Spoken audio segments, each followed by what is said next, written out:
For all the latest updates, subscribe to News9.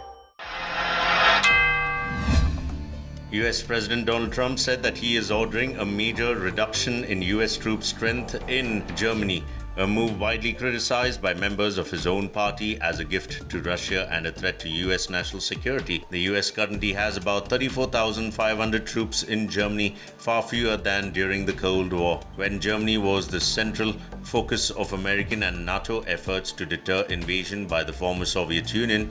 Trump said that he and his administrations will be putting the number down to 25,000 soldiers.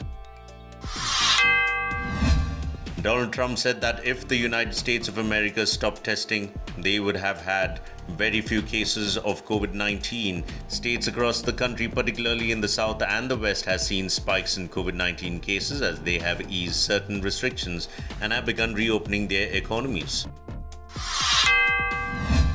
Donald Trump has continued to praise controversial drug hydroxychloroquine as a treatment for COVID-19 despite health warnings from experts. The US president has come under major controversy for his administration's handling of the COVID-19 outbreak. The US has seen the highest number of COVID-19 cases and deaths. The US president claimed that other countries have had great success in trials using the drug in their fight against COVID-19. US President Donald Trump will sign an executive order that will seek to improve how police officers treat African Americans and others by improving credentialing, training, and mental health resources.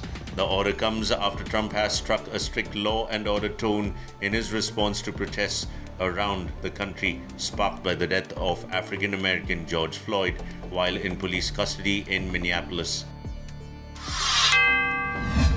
Former US President Barack Obama will be making his first foray into presidential fundraising this cycle as he headlines an event next week with Joe Biden. The June 23rd event will be virtual and it's also being billed as grassroots that is open to low-dollar donors. Tickets start at $15 per person. 4 years after Republican Donald Trump decisively won Iowa and the presidency, the state appears to be a toss-up as he seeks re-election this November. Trump currently leads by 1 point against Democratic counterpart Joe Biden in the latest Iowa polls. Conflicting statements by Spanish officials have sparked confusion over the country's rules for UK travelers.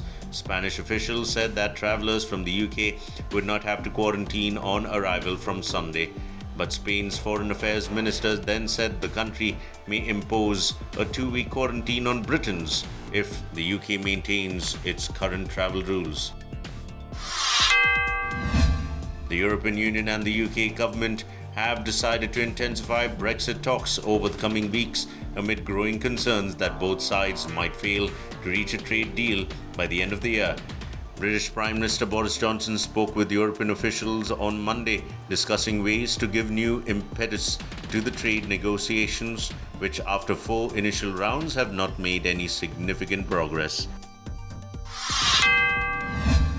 A second experimental COVID-19 vaccine from the UK is starting tests in humans this week, relying on cutting-edge technology that scientists hope will allow hundreds of millions of doses to be produced quickly. Imperial College London's vaccine is backed by £41 million in UK funding, along with another £5 million of donations, including contributions from the public, the government said this past week.